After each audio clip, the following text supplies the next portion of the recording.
Hi, this is a 1993 standard American Fender Telecaster.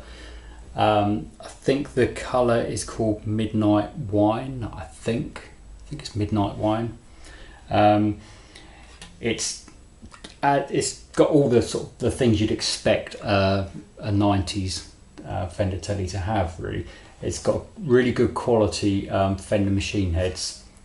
Much better than the older Fender machine heads. So by the 90s they kind of sorted that out, because I've got a 70s Fender which has got awful machine heads. But anyway, these ones are good, they work really well.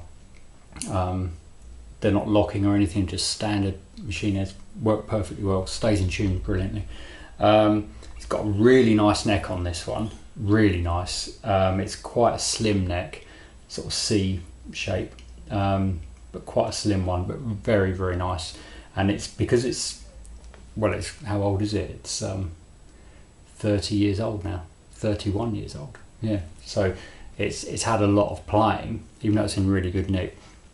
And the back of the neck is getting that old Fender neck feel that you may know about. It's just a really smooth back to the neck. It's just from playing. So it's got a really nice kind of feel to it. The guitar doesn't look particularly old, and it doesn't feel old when you're just sort of holding it like this. The glossiness of the body and everything just feels new, really. But the neck, as soon as you put your hand on the neck, you think, oh yeah, this has been played. It's a few years old, in a nice way. This isn't all original at the moment. Had a Pearloid scratch plate, and which I've still got, and I got this scratch plate put on it just because I prefer the look, and also the original pickups, the original American Fender pickups that it came with. Brilliant pickups, worked perfectly well, really good. For some reason I wanted to get the best pickers I possibly could, so I looked at lots of different ones, and I put in a set of custom shop Fender Nocaster 51 pickups, and I think they are better than the original ones that were in there. These are superb, but the original ones were really good, and I've got those still. But I think these were the best sort of Tele pickups that I could find, and they sound brilliant. Nothing fancy, it just sounds like a really, really good Telecaster. It's kind of average weight, I would say, for a Tele. It's not a really light one, it's not a really heavy one either, it's kind of average. It's got the neck tilt adjustment that you'd expect on one of these.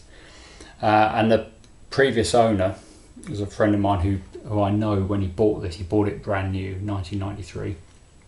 And he went to one of the well-known big shops at the time that had a lot of guitars, and he tried loads of Fender Teles.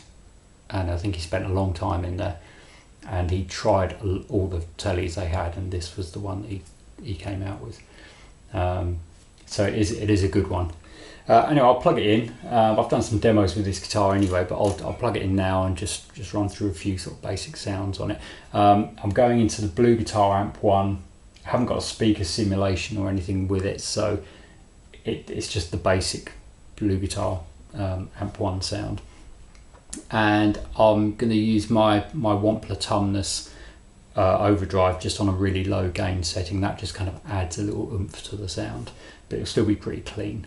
And I'll be on the clean channel on the AMP1, and then I might switch to the vintage channel, but again with a low gain. Most people wanting a Tele, they're not going to want to be sort of doing kind of metal sort of stuff on it, so there's probably not a lot of point in me showing you what it sounds like on a really high gain setting.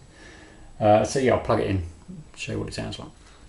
One thing I forgot to mention, really important, this has got a four-way switch. So it's got the extra sound that you get with a four-way switch on a Tele. I've made another video demonstrating exactly what that does, but yeah, forgot to mention that. So I'll be going through 4 positions on the pickup selector switch.